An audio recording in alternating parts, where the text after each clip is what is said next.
Bonjour, bienvenue pour une nouvelle vidéo, cette fois-ci pour vous présenter la figurine numéro 25 de la collection Street Fighter de chez Altaïa qui sortent toutes les 2 semaines chez votre marchand de journaux, avec cette semaine le personnage de Ibuki, ou Ibuki, c'est un U. Mais je ne connais pas ce personnage, effectivement, encore, parce que là c'est vrai que là je navigue dans l'inconnu, hein. À la base je voulais faire que les 10 ou 15 premières figurines qui correspondaient aux personnages les plus anciens de la collection Street Fighter, et là bah, comme je disais j'avance en terrain inconnu, donc j'apprends au fur et à mesure qui ils sont, et nous allons voir à travers le fascicule qui est ce personnage. Voilà, donc un personnage qui a un style de ninja quoi, et je pense que ça doit être une fille, visiblement. C'est vrai qu'ils nous font pas mal de filles là depuis un petit temps, hein. Donc ça va, bon c'est bien, c'est une collection mixte, c'est pas mal. Donc collection qui sort toutes les 2 semaines chez votre marchand de journaux pour la somme de 11,99 €. Voilà. Si votre buraliste ne le reçoit pas, n'hésitez pas à vous abonner ou à les commander sur le site journaux.fr. Vous paierez peut-être un peu de frais de port, mais vous pourrez l'obtenir assez facilement. Voilà, donc petite collection assez sympathique, 11,99 €, pas excessive. Voilà, et les figurines sont quand même assez correctes par rapport au prix. Ça me rappelle un peu la collection, je crois qu'il y avait une collection Naruto qu'ils ont sorti, qui était pas trop mal et qui était pas trop onéreuse aussi. Voilà, c'est un peu dans le même genre. Donc, comme d'habitude, vous avez le petit fascicule. Donc, nous allons voir ensemble qui est ce personnage. Pour ceux qui ne le connaissent pas, moi je ne le connais pas. Étudiante le jour, combattante la nuit. Donc, la jeune ninja. Oui, bah, ça c'était évident, hein, on dit un petit peu le style, que c'était un personnage dans le genre ninja. Admets-le, je t'ai vaincu en combat réel, il n'y a pas de deuxième chance. La phase finale, pour être formellement reconnu comme guerrier ninja, Ibuki devait passer un dernier test qui consistait à affronter Oro. Ok. Un ancien ermite considéré par beaucoup comme une véritable légende des arts martiaux. Lors du combat contre ce grand spécialiste, la jeune fille ne put pas faire grand chose pour se mettre à son niveau. Mais Ibuki combattit dignement et a pris beaucoup de cette expérience, atteignant malgré tout son objectif. Donc, étudiant toujours combattante la nuit, dès son enfance, Ibuki a appris l'art du ninjutsu, voilà, art ninja, dans un petit village au cœur des montagnes japonaises. Fatiguée de l'isolement dans lequel elle vivait, la jeune fille souhaitait ardemment connaître le monde qui l'entourait. Voilà, donc personnage féminin, comme j'avais dit, un ninja, comme j'avais dit. Donc là, après, on a un petit peu de référence sur le personnage. Voilà, donc ouais, voyant qu'elle avait peaufiné ses techniques grâce à sa participation au World Warrior, ses maîtres se mirent à lui confier des missions de grande importance. Voilà.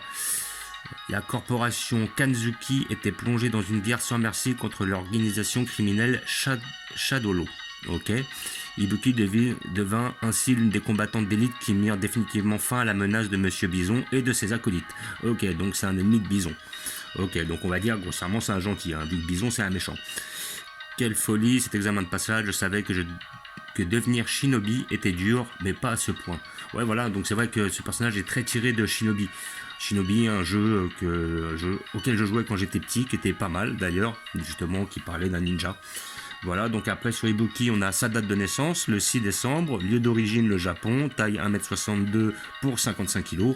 C'est pas étonnant, hein, effectivement, c'est une fille japonaise, ils sont pas réellement grands, et puis ils sont pas très lourds. Première apparition dans Street Fighter 3 en 97. Donc là nous avons les divers designs du personnage, avec Ibuki porte souvent une tenue ninja et parfois un uniforme scolaire. Ses grandes queues de cheval sont sa caractéristique principale. Ah bon, c'est une arme. Street Fighter 3, 3ème strike, premier design, Super Street Fighter 4 et Street Fighter 5 en 3 dimensions. Comme d'habitude, vous avez avec cet achat le petit poster, qui est pas si mal, voilà, pas mal, ouais, avec le petit, qu'est-ce que c'est que ça? Ouais, je sais pas ce que c'est. Une loutre, un putois, un castor? Ouais, je sais pas. Ouais, moi je sais pas ce que c'est. Voilà, donc là on a une deuxième tenue en écolière, donc ça doit être la tenue qu'elle doit avoir dans le Street Fighter 5, avec ses techniques principales. Donc le couteau dévastateur, kunai, donc ça doit être une attaque en l'air pour pouvoir toucher son adversaire au sol, donc une attaque à distance.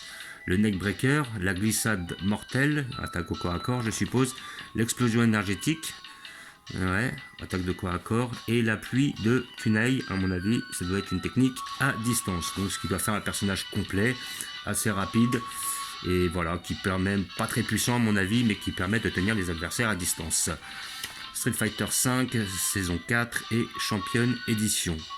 Voilà, donc comme d'habitude, hein, il nous explique un peu le jeu là, Street Fighter V, Champion Edition, version PS4. Ok, il y a Arcade Edition, Champion Edition. Ok, jeu à la demande. Ok. Voilà, donc nous allons voir ça. Nous allons voir ce que ça donne. Ensemble. Alors, comme d'habitude, muni d'un petit couteau. Bon, là, pour ce genre de figurine, vous n'en avez pas réellement besoin. Voilà. Donc ça va, on n'est pas trop déçu des figurines. Elles sont quand même assez propres en général. Elles sont assez bien réalisées. Bon, le prix est pas excessif. Les figurines ne sont pas hyper détaillées, mais elles restent quand même assez fidèles et elles restent très abordables. Voilà, donc nous allons voir notre personnage de plus près. Alors, qu'est-ce qu'elle donne? Eh ben, elle est bien faite. Alors, ce qui me plaît par rapport à la collection Eagle Moss, c'est quand même on a une peinture qui est mieux réalisée en général. Ça, c'est vrai que bon, les figurines sont moins détaillées, mais en tout cas, elles font moins caca. Hein. Sincèrement, hein. Elles sont beaucoup plus nettes. Et le travail, oui, il est quand même mieux réalisé. Les figurines sont moins chères. Et c'est vrai qu'il y a pas mal de déceptions à travers la collection Eagle Moss avec le temps, parce que c'est vrai qu'on a l'impression qu'ils la bâclent. Alors s'ils ont hâte de la finir, bah, qu'ils la finissent, mais qu'ils continuent pas pour le fait de continuer, quoi. À ce moment-là, sinon faut y aller à fond, faut s'investir, quoi. Faut les faire bien. Donc le personnage est pas mal, les bras sont bien faits, la tenue est bien faite, les cheveux sont bien faits, la pose est dynamique, on reconnaît bien, enfin dynamique, ouais, vite fait, elle est en pose de ninja, quoi. Voilà, on n'a pas un gros dynamisme non plus, on va pas non plus, voilà. Mais elle est bien réalisée. Elle est bien faite. Il n'y a pas trop de nuances de couleurs. Voilà, mais en tout cas, les détails sont bien. Hein, ça va. Le peu de détails qu'il y a sont bien faits. Là, on voit par rapport au niveau de la jambe, le pied, la position, la tenue. Voilà, on voit bien que les vêtements sont froissés. C'est pas trop mal fait. Voilà, donc effectivement, on aura toujours un petit côté brillant parce qu'on voit bien que c'est des figurines en plastoc. Hein, ça, il n'y a pas de souci. Hein. Il n'y a pas d'effet satiné qu'on peut avoir sur certaines figurines, entre autres de la collection Dragon Ball. Là, cette finition ne va pas là. Mais par contre, le visage est bien réalisé. On voit qu'on a bien les yeux en face des trous, ça c'est bien. On n'a pas un personnage qui louche. Ça, franchement, là-dessus, il réalise bien les visages. C'est pas trop mal. C'est très fidèle.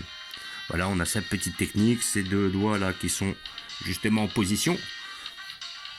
Franchement, le personnage est correct. Elle est belle, elle est bien faite, elle est pas chère. Donc figurine que je conseille à tous les passionnés par la collection Street Fighter, évidemment. Hein. Je pense qu'ils seront pas déçus. Là, à ce moment-là, je peux peut-être repérer une petite ligne sous le bras qui est pas terrible. Mais bon, sinon, après, faut vraiment avoir l'œil, quoi. Faut vraiment chercher. Hein. C'est un peu chercher la petite bête. Sinon, peut-être là, je crois qu'il y a une ligne aussi au niveau en dessous, là, au niveau de la taille. En dessous, sur une sorte de nœud papillon, là, ou alors sur sa ceinture, justement. Ouais, après, je me serais peut-être attendu à voir quelque chose d'un petit peu plus marqué. Parce que c'est vrai qu'on est très unis sur les couleurs. Après, je comprends pas trop. Est-ce que ça, c'est sa couleur peau? C'est-à-dire que oui, on pourrait voir ses cuisses aussi. Je vais regarder. Je vais regarder un petit peu comment est le perso. Ouais, là, ouais. Quand on voit la photo, là, effectivement, c'est bien respecté parce que on voit bien la peau de son truc. Alors là, par contre, on a plutôt un côté plutôt, ouais, plutôt blanc. Là, on est plutôt sur du nacre. Alors après, je peux pas réellement vous dire quelle est la meilleure couleur vu que c'est un personnage que je ne connais pas du tout. Donc bon, mais dans l'ensemble, le design est respecté. Elle est propre, ça fait un personnage féminin en plus. Et comme d'habitude, je vais vous montrer où je vais la placer dans la collection. Donc comme je vous disais, figurines qui sortent toutes les 2 semaines chez votre marchand de journaux. Si vous n'avez plus la possibilité de les avoir, n'hésitez pas à vous abonner chez Altaïa ou alors à les commander sur le site journaux.fr. Des fois ils en ont en rab, vous paierez peut-être un peu de frais de port, mais vous pourrez la récupérer. Voilà, figurine assez abordable, hein, 11,99 €. Jusqu'à maintenant, il n'y a pas eu d'augmentation. Vu qu'on est au numéro 25, oui, 25 si je dis pas de bêtises, et qu'il les sort toutes les 2 semaines, bon bah ça doit faire à peu près une année que la collection sort. Je pense que ça fait un peu plus parce que pendant le confinement on a vu un temps mort. Mais voilà, donc collection assez régulière, assez intéressante niveau qualité-prix, et comment dire, assez abordable et assez régulière. Ça là-dessus, voilà quoi, il y a très très peu de figurines qui sont foirées quoi. Donc c'est une collection assez intéressante. Voilà. Et puis je vais vous montrer où je vais la placer.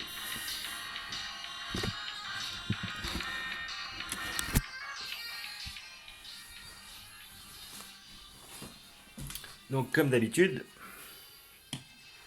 voilà, je la place juste là. Alors ce qui me plaît bien sur cette figurine-là, c'est son profil. C'est-à-dire que comme les figurines, je les mets entre autres assez souvent de profil, ce qui est bien, c'est qu'ils n'aient pas tous le même profil du même côté, quoi. Par exemple, vous voyez bien que le Zangief, si je le mettais dans l'autre sens, ça n'aurait pas grand intérêt. Là, comme ils ont beaucoup de figurines qui sont sur ce profil-là, c'est-à-dire qu'on les voit sur le profil plutôt, voilà, sur le profil plutôt gauche, bah là, c'est bien d'avoir quelqu'un avec son profil droit, quoi. C'est-à-dire avec voilà, qu'on le voit de ce côté-là. C'est plus intéressant. Il y a des figurines qui sont de face et des figurines qui sont plus visibles de profil. Donc c'est bien d'avoir quand même une certaine alternance. Hop, on va faire un petit visu sur la figurine. Voilà, qui est propre, hein. Franchement, elle est propre. Elle a du style. Un petit ninja. C'est pas mal. Franchement, elle est mignonne. Moi j'aime bien. Elle est simple. Elle est bien faite. Elle est mini. Elle est pas mal. Voilà. Un personnage féminin de plus. Ça fait quand même pas mal de personnages féminins, hein. On compte Chun-Li, on compte elle, Ibuki. Il y a Mika là. On a la Camille. Là il y a la Makoto devant. Quand on remonte, on a le personnage de Rose derrière. Voilà. Ça fait quand même pas mal de collections féminines, hein. Donc voilà, une petite collection qui s'étoffe là, hein. Bon, effectivement, il y en a deux que j'ai loupé en plus. Bah oui, il y avait Sakura et il y avait Juri, de la collection que j'avais loupé, qui étaient deux personnages féminins. Donc ça va, on a quand même pas mal de personnages féminins par rapport aux personnages masculins. Donc comme d'habitude, vous voyez là-bas le Ken au fond, le Vega, le Balrog, le Sagat, le Cody, Bison, j'ai mis Rose derrière, Adon, Akuma, Ryu, Dalsim, Fei Long, notre ami Tiank, Chun-Li, le personnage de Honda, Zangief, notre ami Ibuki, Guile, Makoto, Mika, Blanca, Dan et pour finir la Chun-Li. Donc ça nous fait une petite collection assez sympathique.